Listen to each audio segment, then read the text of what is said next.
So hello everyone. तो आज वापस से अपन मिलते हैं अपना केमिस्ट्री के जो अपन चैप्टर पढ़ रहे थे, फिजिकल केमिस्ट्री का चैप्टर अपन पढ़ रहे थे, केमिकल काइनेटिक्स। तो आज उसका थर्ड लेक्चर अपन क्या करने देखने वाले हैं। तो आज थर्ड लेक्चर में अपन पढ़ने वाले हैं, अपन पढ़ेंगे टाइप्स ऑफ रेट, यानी कि रेट के कितने टाइप्स होते हैं, रेट के कितने प्रकार होते हैं, उनको पढ़ने की कोशिश करेंगे। दो टाइप की रेट में क्या होती हैं, रेट होती हैं। तो यहाँ मैं लिखूँगा हेडिंग सबसे पहले टाइप्स ऑफ रेट्स। रेट्स के तो जो टाइप के होते हैं वो क्या क्या होते हैं। तो पहला टाइप जो होता है वो क्या होता है, वो होता है आपका एवरेज रेट, यानी कि इसको हिंदी में बोलते हैं इसको औसत दर, इसको बोलते हैं औसत दर। तो एवरेज रेट क्या होती है, किसी भी रिएक्शन की जो एवरेज रेट होती है वो क्या होती है।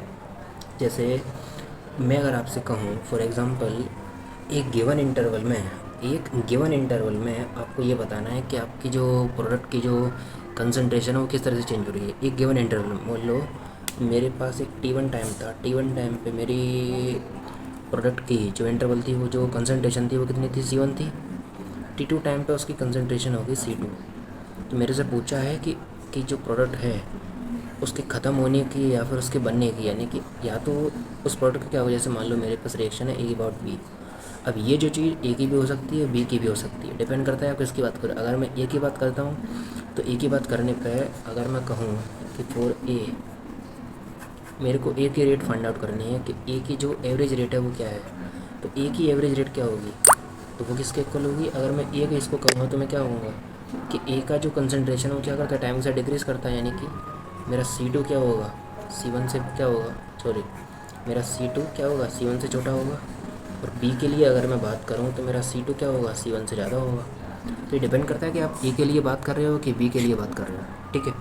तो कैसे फाइंड आउट करते हैं, तो आर एवरेज को ऐसे डिनोट करते हैं अपन। ये क्या होता है, प्लस और माइनस कुछ भी हो सकता है। अपन ए के लिए भी डिफाइन कर सकते हैं, बी के लिए भी डिफाइन कर सकते हैं, लेकिन अपन चाहते हैं कि रेट हमेशा क्या रहे, पॉजिटिव रहे। तो इसलिए अपन क्या करेंगे, इसलिए अपन यहाँ पे प्लस माइनस साइन लेकर के चलेंगे। तो क्या आएगा आपका, C final concentration minus initial concentration upon में T2 माइनस T1। तो ये एक क्या है, ये एक सर्टेन चेंज है कंसंट्रेशन में। कोई सर्टेन चेंज अगर आपको दे रखा है और गिवन टाइम इंटरवल में आपको निकालना है कि आपको प्रोडक्ट की जो रेट है वो क्या है, आपकी रिएक्शन की जो रेट है वो क्या है, तो आप ऐसे निकालोगे।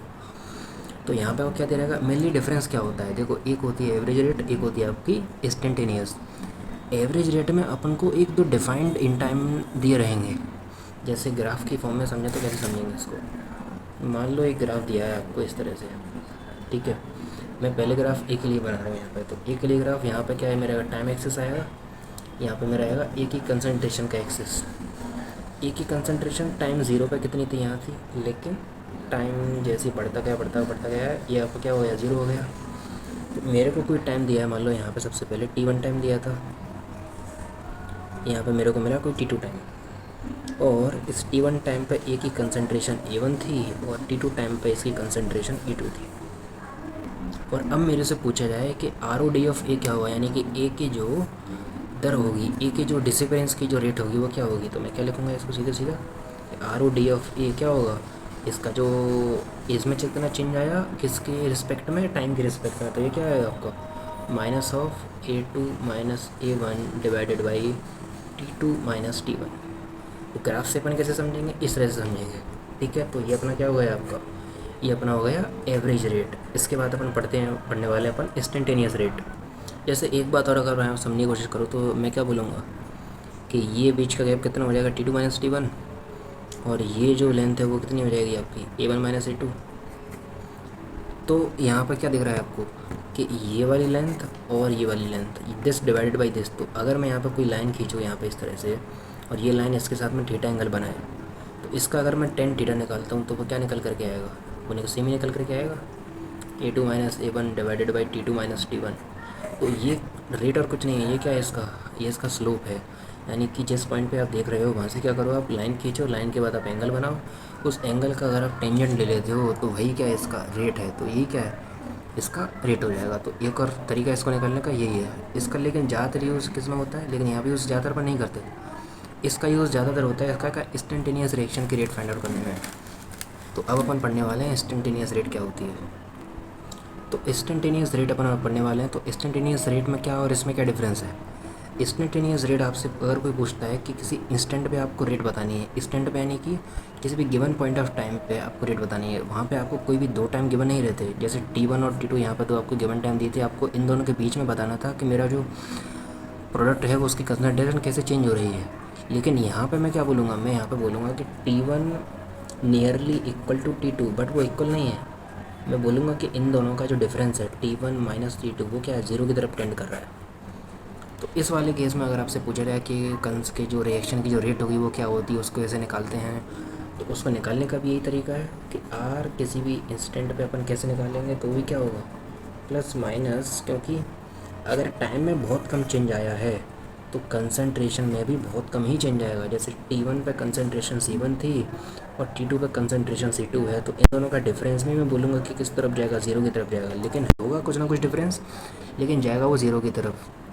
तो इस तरह से डिफाइन करते हैं। चेंजेस उसमें बहुत कम आते हैं, तभी बोलते हैं कि इंस्टेंटेनियस, क्योंकि इंस्टेंट पे भी देखो, इंस्टेंट पे का मतलब ये नहीं है कि उस पॉइंट पे बता दिया आपने तो उसमें कोई चेंजेस नहीं आए। देखो चेंजेस आते हैं, चेंजेस हर चीज़ में आते हैं, दुनिया में हर चीज़ में कुछ ना कुछ एरर आते हैं, क्योंकि टाइम लगातार आगे बढ़ता जा रहा है। तो यहाँ पे क्या बोलेंगे कि डी अपन ने क्यों लिखा है, वहाँ पे अपन ने क्या लिखा था डेल्टा, क्योंकि डेल्टा यानी कोई एक सर्टेन डिफरेंस है, डेल्टा लिखा था। डी का मतलब बहुत छोटा डिफरेंस, बहुत छोटे डिफरेंस को क्या बोलते हैं, डी बोलते हैं। तो उसकी रिस्पेक्ट में क्या, टाइम। तो ये इसको क्या निकाल लिया, इसको निकालने का मेथड हो गया। ग्राफिकल फॉर्म में क्या देखेंगे अपन, ग्राफिकल फॉर्म में क्या देखेंगे कि ग्राफ में ऐसे बनाएंगे, यहाँ पे ये टाइम एक्सेस, ये आपकी कंसंट्रेशन, मान लो एक ही कंसंट्रेशन इधर, ये कंसंट्रेशन सबसे पहले इतनी सबसे मैक्सिमम थी, एंड टाइम तक क्या हो गई, ज़ीरो हो गई। अब कैसे निकालो, मेरे से पूछा यहाँ पे डायरेक्ट इस टाइम पे, कि मेरे को बताओ आप इस टी टाइम पे एक ही कंसंट्रेशन में क्या चेंजेस आ रहे हैं, इस टी टाइम पे रिएक्शन की जो रेट है वो क्या है। अब कैसे निकालोगे, कुछ नहीं करना है, इस पॉइंट पर आपको क्या करना है, एक टेंजेंट ड्रॉ करना है। इस पॉइंट पे आपको क्या करना है, एक टेंजेंट ड्रॉ करना है, ठीक है। इस टेंजेंट को ड्रॉ कीजिए, जैसे अपन ने यहाँ टेंजेंट ड्रॉ किया था। यहाँ पे मान लो ये क्या था, यहाँ पे अपन को सर्टेन डिफरेंस दिया हुआ था, तो अपन ने टेंजेंट इन दोनों लाइन के बीच में क्या किया था, खींचा था कि ये जो पॉइंट है और ये जो पॉइंट है इसके बीच में टेंजेंट ड्रॉ किया था। लेकिन इस वाले केस की बात करें तो दोनों पॉइंट क्या हैं, बहुत ज़्यादा क्लोज हैं। तो दोनों ज़्यादा, अगर बहुत ज़्यादा क्लोज होंगे तो वो दोनों क्या होंगे, उनको अपन दोनों पॉइंट को एक ही पॉइंट अपन एज्यूम कर लेंगे। तो जब यहाँ से टेंजेंट पास करोगे तो यहाँ पे ये एंगल बनाएगा एक्स एक्सिस के साथ में, कितना, थीटा। क्या एंगल बनाएगा सर, थीटा एंगल बनाएगा।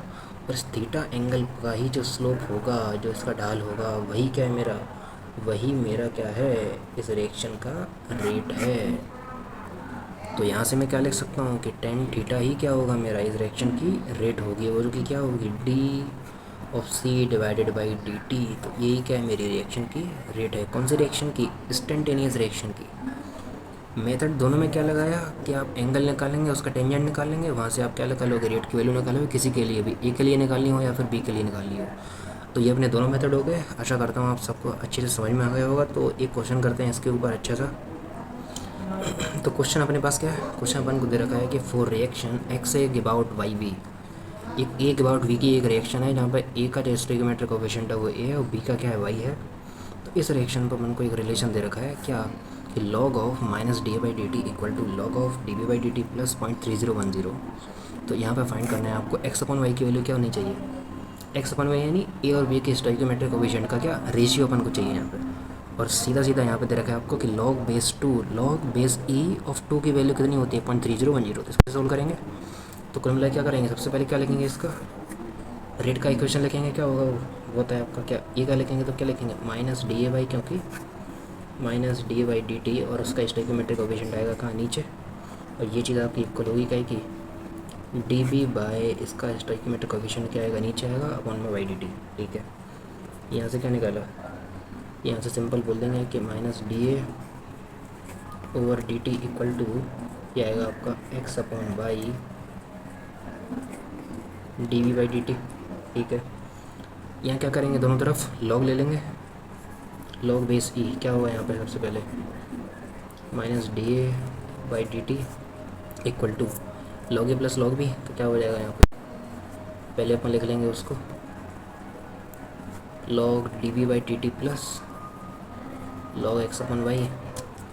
ये दे दिया अपन इक्वेशन नंबर 2 और ये दे दिया इक्वेशन नंबर 1। दोनों को क्या करो, कंपेयर करो। दोनों को जैसे कंपेयर करोगे तो आपको दिख जाएगा कि log of x upon y equal to क्या है आपका 0.3010, यानी कि log of x upon y is equal to किसके 0.3010। और ये चीज़ क्वेश्चन में दे रखी है कि इसकी वैल्यू क्या है, यहाँ पे log 2 के इक्वल है, ये हो जाएगा log बेस e2, और बेस यहाँ पे भी क्या है e है। तो कंपेयर करोगे दोनों को तो क्या आएगा, कंपेयर करने पर बोल सकता हूँ कि x अपॉन वाई का वैल्यू क्या आएगा आपका 2:1 आएगा। तो ये आपका क्या हो जाएगा, आंसर हो जाएगा। बहुत ज़्यादा इंपॉर्टेंट क्वेश्चन है जेई के पर्सपेक्टिव से। जेई में ये क्वेश्चन आ रखा है, कई 3 से 4 बार आ चुका है। तो इस पर क्या करेंगे, हम स्टार मार्क करते हैं। तो बार बार ये क्वेश्चन सोल्व करिए आप, इसके जैसे और भी क्वेश्चन करने की कोशिश कीजिएगा। तो बढ़ते हैं नेक्स्ट टॉपिक की तरफ। चलिए, तो अब अपन पढ़ने वाले हैं अपना नेक्स्ट टॉपिक। नेक्स्ट टॉपिक में अपन पढ़ेंगे लॉ ऑफ रेट, कि लॉ ऑफ रेट क्या होता है। लॉ ऑफ रेट क्या होता है, किसी भी रिएक्शन के लिए रेट कैसे डिफाइन किया है अपन ने, किसको अलग टर्म में कैसे डिफाइन करेंगे। लेकिन देखिए, रेट आएगी इसी के इक्वल, लेकिन उसको डिफाइन करने का तरीका यहाँ बदल जाएगा। और कि लॉ ऑफ रेट आया कहाँ से, रेट अपन ने निकाली कैसे, और कैसे अपन इसको डिफाइन करेंगे, किसी भी रिएक्शन के कैसे डिफाइन करेंगे। तो रेट ऑफ लॉ ये दिखाता है, ये बताता है हमको, मैं जो बोल रहा हूँ उसको आप ध्यान से सुनिए। रेट ऑफ लॉ अपन को ये बताता है कि किसी भी प्रैक्टिकल जो अपन अजम्पशन लेते हैं, प्रैक्टिकल जो भी अपन क्या लेते हैं, डेटा लेते हैं, प्रैक्टिकल डेटा अपन को कुछ चीज़ें रिप्रेजेंट करते हैं। क्या रिप्रेजेंट करते हैं, वो अपन को ये प्रेजेंट करते हैं कि जो भी अपन रेट निकालते हैं, जो रेट है वो उसकी कंसंट्रेशन पे भी डिपेंड करती है। आपके जो रिएक्टेंट है या फिर आपका प्रोडक्ट है, उसकी कंसंट्रेशन क्या करती है, डिपेंड करती है। जैसे अगर मैं क्या कहूँ, जैसे कंसंट्रेशन है पहली बात, तो दूसरी बात क्या हो सकता है, आपके पास प्रेशर हो सकता है। तो वो रिएक्टेंस की क्या पे डिपेंड करती है, उसके प्रेशर और कंसंट्रेशन पे डिपेंड कर सकती है। ऐसा देखा गया क्या है प्रैक्टिकल ऑब्जर्वेशंस में। तो ये लॉ क्या कहता है, ये लॉ ये कहता है कि किसी भी रिएक्शन की जो रेट है, किसी भी रिएक्शन की जो रेट है वो कुछ भी हो सकती है। वो ROD अगर हो, वो ROA हो, रेट ऑफ डिसअपियरेंस और रेट ऑफ अपीयरेंस हो। तो ये जो है ROD और RO जो है वो क्या होती है, वो रिएक्टेंस की कंसंट्रेशन के मल्टीप्लिकेशन पर डिपेंड करती है पहली बात तो, या फिर आपको प्रेशर दिया हुआ तो उसकी मल्टीप्लिकेशन आ जाएगा, उस पर डिपेंड करती है। एंड उसके बाद अपन को क्या किया जाता है, अपन को दिया जाता है कि अगर उसका कंसंट्रेशन मान लो 2 रिएक्टेंस हैं किसी भी प्रोसेस में, जैसे A + B give C + D। तो ये रिएक्शन अपन को दिया, मान लो A + B give C + D। अब रेट ऑफ लॉ बोलता है कि मैं रेट कैसे लिखूँगा, कि मेरी जो रेट होती है वो डिपेंड करती है इन दोनों के कंसंट्रेशन के मल्टीप्लिकेशन पर। लेकिन सिर्फ मल्टीप्लिकेशन नहीं आता यहाँ पे अपन लिखते हैं कि ये रेट है, it's depend on the multiplication of the concentration A and B। लेकिन यहाँ पे क्या आता है, यहाँ पे A की कुछ पावर भी होती हैं, यहाँ पे A और B की कुछ पावर्स भी होती हैं। इन पावर्स को अपन क्या बोलते हैं, ये समझिए। तो ये पावर्स कई बार क्या हो सकते हैं, ये जैसे मान लो इस A का स्टोइकियोमेट्रिक कोएफिशिएंट है, इसका B है, इसका C है, इसका D है। तो ये कभी कभार तो इसके जो स्टोइकियोमेट्रिक कोएफिशिएंट भी हो सकते हैं, जैसे X आपका A के इक्वल हो सकता है और नहीं भी हो सकता है, B आपका Y के इक्वल भी हो सकता है लेकिन नहीं भी हो सकता है। तो इस तरह से रेट को यहाँ डिफाइन किया गया है, क्या में, रेट ऑफ लॉ में। लॉ ऑफ रेट में अपन ने रेट को कुछ इस तरह से डिफाइन किया है कि लॉ ऑफ रेट कैसे डिफाइन करेंगे, कि ये जो है वो क्या होता है, वो रिएक्टेंस की जो कंसंट्रेशन के मल्टीप्लिकेशन पे डिपेंड करता है with their powers, with their certain powers. जैसे A की पावर क्या है X, B की पावर Y। यहाँ पे इसका जो साइन हटाएंगे तो क्या मिलेगा अपन को, कि रेट इक्वल टू, यहाँ पे अपन को मिलता है, अगर मैं प्रेशर की टर्म में लिखूँ तो क्या लिखूँगा, कि rate proportional to pressure of A to the power X and pressure of B to the power Y। तो रेट यहाँ पे क्या होगा, ये प्रोपोर्शनलिटी का साइन हटाऊंगा तो क्या आएगा, कांस्टेंट आएगा। तो क्या आपका कांस्टेंट आएगा यहाँ पे A to the power X and B की पावर Y। ये सारे जो रूल है जो मैं बता रहा हूँ, ये कैसे निकल कर के आया, ये आया प्रैक्टिकल अजम्पशन, प्रैक्टिकल ऑब्जर्वेशन के थ्रू निकल कर के आया। प्रैक्टिकली जब अपन किसी भी रिएक्शन का स्टडी करते हैं, एनालिसिस करते हैं, तो अपन को ये चीज़ें फाइंड आउट होती हैं कि ये जो मेरी रेट है किसी भी रिएक्शन की, वो मेरी रिएक्टेंस की जो मल्टीप्लिकेशन उस पर डिपेंड करती है विद देयर सर्टेन पावर्स। उन पावर्स के बारे में भी पढ़ेंगे, क्या पढ़ेंगे वो अपन अगली उसमें देखते हैं, अगले पेज पे अपन देखते हैं। तो नेक्स्ट पेज में अपन पढ़ने वाले हैं किसके बारे में, कि ये जो रेट कांस्टेंट है वो क्या होता है।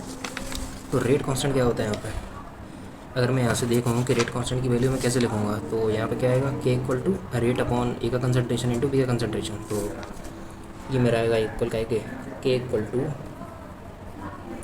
रेट डिवाइडेड बाई ए के कंसनट्रेशन की पावर एक्स, बी के कंसनट्रेशन की पावर वाई। ठीक है, अब मैं क्या लिखूँगा यहाँ पे? अब मैं अगर ए की यूनिट मेरे को फाइंड आउट करनी है तो कैसे करूँगा? तो मैं क्या बोलूँगा, रेट की जो यूनिट है वो क्या होती है? मोलर पर सेकंड। मोलर किसकी? कंसनट्रेशन की। मोलर को भी क्या लिखते हैं? Mole upon litre. तो मोलर होता है वो कुल मिला के। तो डिवाइडेड बाई क्या बोलूँगा कि ए का कंसनट्रेशन क्या होता है? कंसनट्रेशन है तो उसको मोलर ही लिखूँगा, तो मोलर की पावर एक्स इंटू मोलर की पावर वाई। ऊपर जाके क्या बन जाएगा? मोलर की power 1 minus x plus y into second inverse. यहाँ पे क्या दिख रहा है? यहाँ पे दिख गया क्या अपन को? ये बन जाएगा आपका एक्स प्लस वाई। इसको मैं क्या लिखता हूँ? 1 माइनस ये होता है आपका ऑर्डर इंटू सेकेंड इनवर्स। तो ये ऑर्डर क्या होता है? ठीक है, यहाँ पर मैंने लिखा molar to the power of 1 minus x plus y. इस एक्स प्लस वाई को ही मैं क्या लिखता हूँ? मैं बोलता हूँ ऑर्डर। ऑर्डर ऑफ रिएक्शन, कि रिएक्शन का जो ऑर्डर है वो क्या है? रिएक्शन किस ऑर्डर की है? इस एक्स प्लस वाई को निकालूंगा तब मेरे को पता चलेगा कि रिएक्शन का जो ऑर्डर है वो क्या है। इसको मैं एक नई टर्म बना देता हूँ कि एक्स प्लस वाई क्या है? मेरा एक रिएक्शन का ऑर्डर है। तो ये अपने रेट निकाली किसकी फॉर्म में? ये अपने रेट निकाली कंसनट्रेशन की फॉर्म में।